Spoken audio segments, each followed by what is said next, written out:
Et à tous, j'espère que vous allez bien. On se retrouve pour le brief du mercredi 24 septembre. Il est 8h36. Aujourd'hui, on va parler donc des news économiques, du ratio long and short, du funding, open interest, des liquidations. On regardera ce que font les whales en finissant par l'analyse technique de Bitcoin. Mais avant ça, on va regarder donc ce qui s'est passé hier. On a fait la mèche, donc on n'a pas pump comme j'avais prévu. Cependant, on a eu le dump prévu. Donc c'est un peu dommage puisque on avait prévu de short ce mouvement-ci.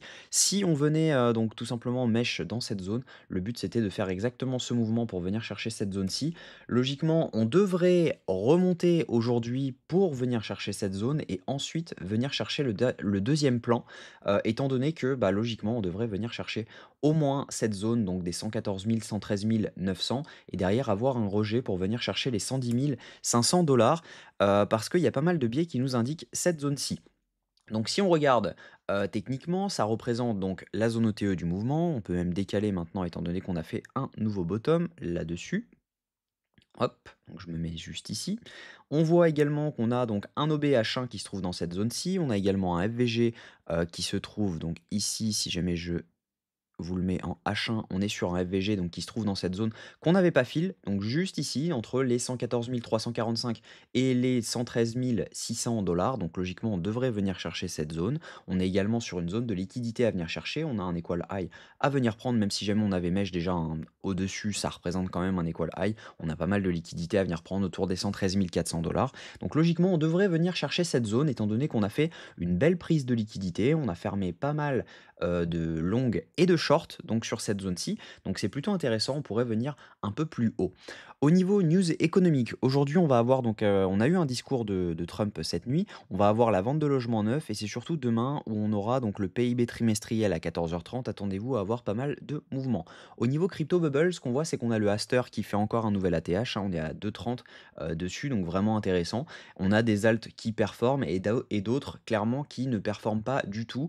Donc on est actuellement dans l'indécision la plus totale en général quand vous voyez ça, c'est que le marché est complètement perdu et par conséquent, c'est, complètement indécis. Donc il vaut mieux ne pas forcément ouvrir de long actuellement sur les alts, de long comme de short, étant donné que l'indécision souvent, reflète, des mouvements intenses à venir.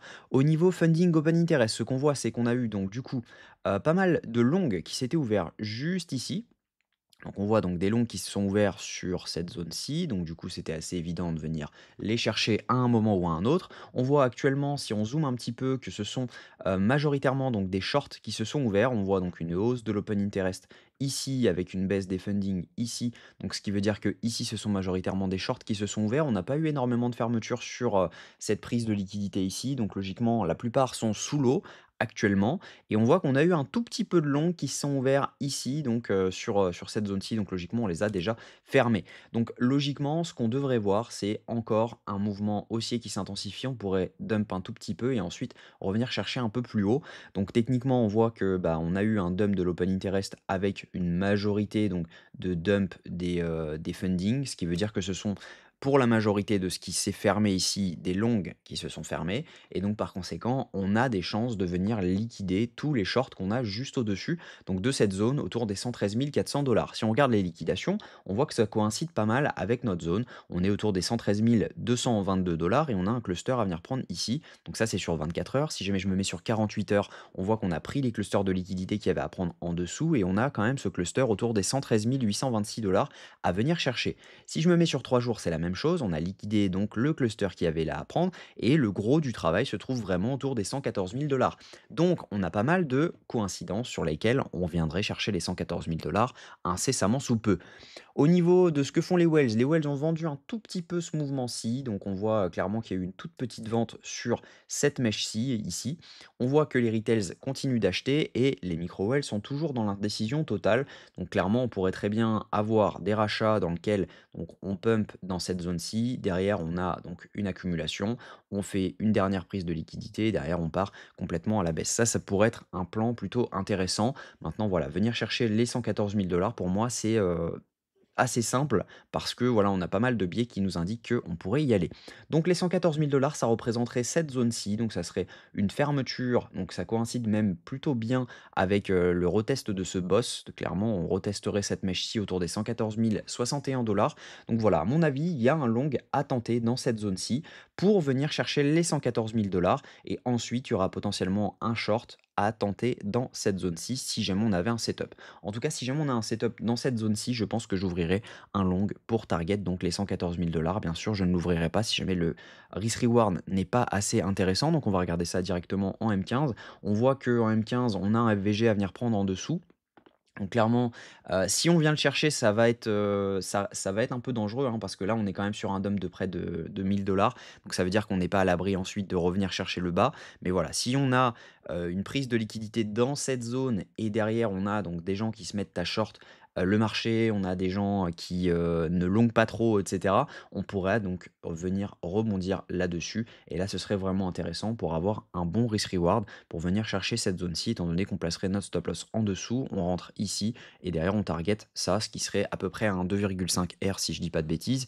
Hop, on serait là-dessus, tac, et on serait là-dessus, donc ça nous donnerait 2,41, donc ce qui serait plutôt intéressant. Maintenant, si jamais on devait rentrer maintenant, bah clairement c'est plutôt dangereux parce que si on regarde les liquidations et que je me mets en 12 heures, on voit quand même qu'il y a un petit peu de liquidité à venir prendre.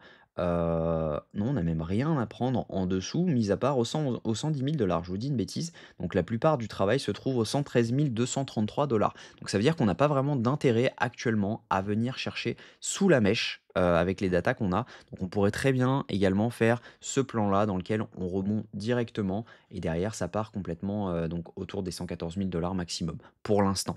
Ça ne veut pas dire qu'on va s'arrêter à 114 000 $, ça veut simplement dire que pour l'instant, avec les datas qu'on a actuellement, on devrait aller chercher les 114 000 $ au minimum.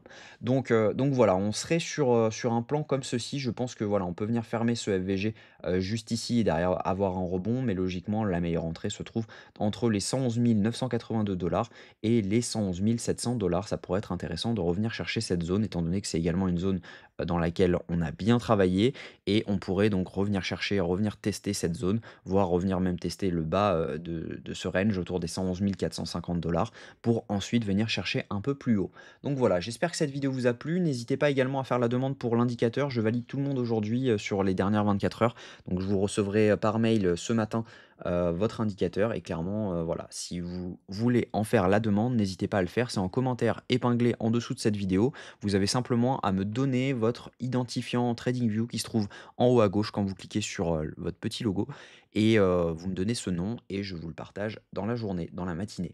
Je vous souhaite une bonne journée, on se retrouve demain à la même heure. Prenez soin de vous.